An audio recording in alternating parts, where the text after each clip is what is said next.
Simon, Joe and Bobby, as an impressionable 8-year-old, I was always quick to recognise opportunative perks in life, which I partly credit to my dad.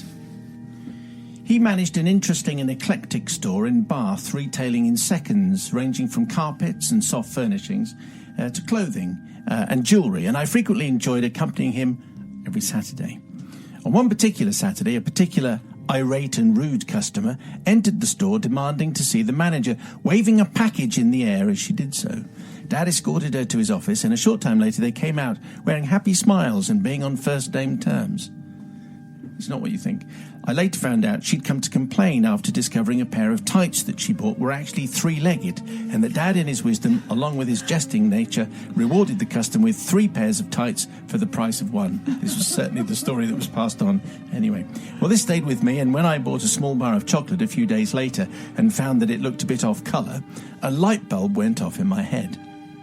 I sensed great opportunity, and so with the help of my mum, I drafted what I thought was the perfect letter of complaint, popped it in an envelope along with the offending piece of chocolate, and sent it off to the manufacturers. Imagine my delight when 2 weeks later I received a free tin of chocolates by way of an apology, and it was then that I realised I'd hit upon a winning scheme.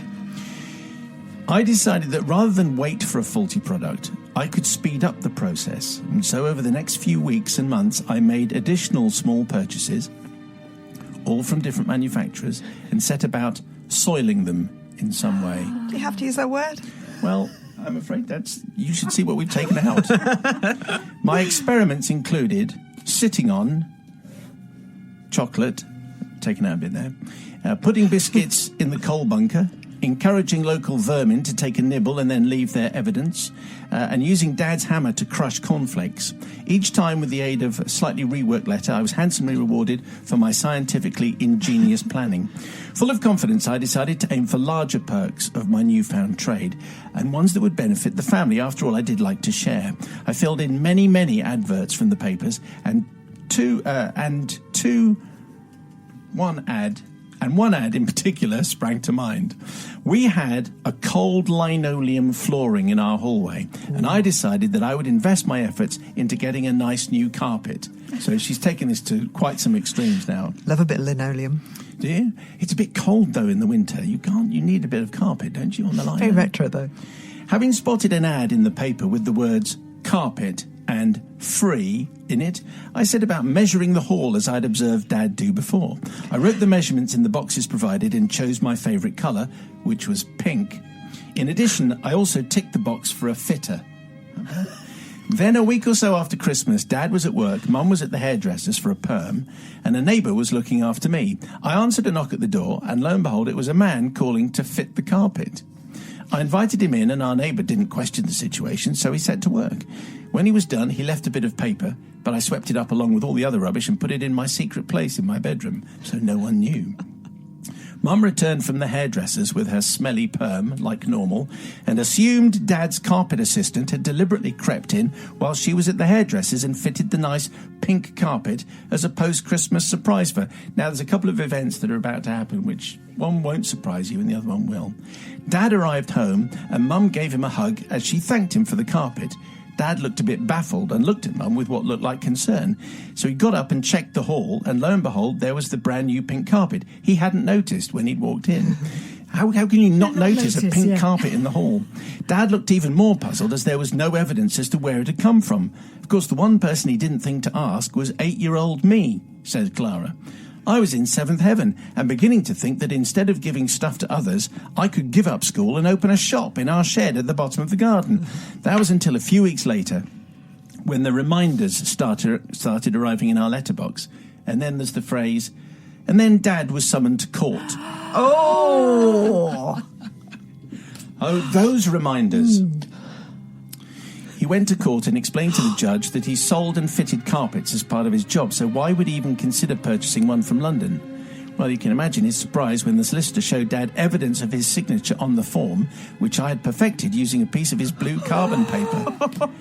Dad stuck to his guns, but had to eventually agree to pay for the carpet in instalments over a very, very long time. Oops. I did a big bad thing, and I kneel before you now, being able to belatedly see the errors of my ways. Well, there was a time when you could send off for all kinds of things and get it delivered, and this was one of those times. Who knew that you could send off for a carpet? The thing is, Clara, it wasn't free, as I think you realised. Anyway, and a pink carpet in the hall, I don't think that's very practical. Anyway, Joe, what are you thinking? Well, as I said, I love a bit of linoleum, so I kind of take issue with that. I had actually pink linoleum in my bathroom until fairly recently. But right, let's go back to it. It was Clara, wasn't it, who was 8 years old? She was led astray by her dad in the first place. Was it her dad? Well, she just got the idea because she got some chocolate and it was a little bit off, and so she sent off... Right, okay, yeah. No, I think she was obviously led astray in the very beginning and is obviously very ingenious, but actually going through to the extent of copying signatures and getting her dad into this kind of trouble, I think maybe not forgiven today. Okay. Bobby, I can tell you, is looking pretty stern about this. Can I just say one thing? I'm just really, really, really hoping that my kids are not listening and they're not getting really great ideas from this terrible show and this terrible confession that's going on. Yeah, let's send off for stuff and then Mum can pay for it. Yeah. Bobby. Well, the thing is you've got to admire the initiative, haven't you? Because you're 8.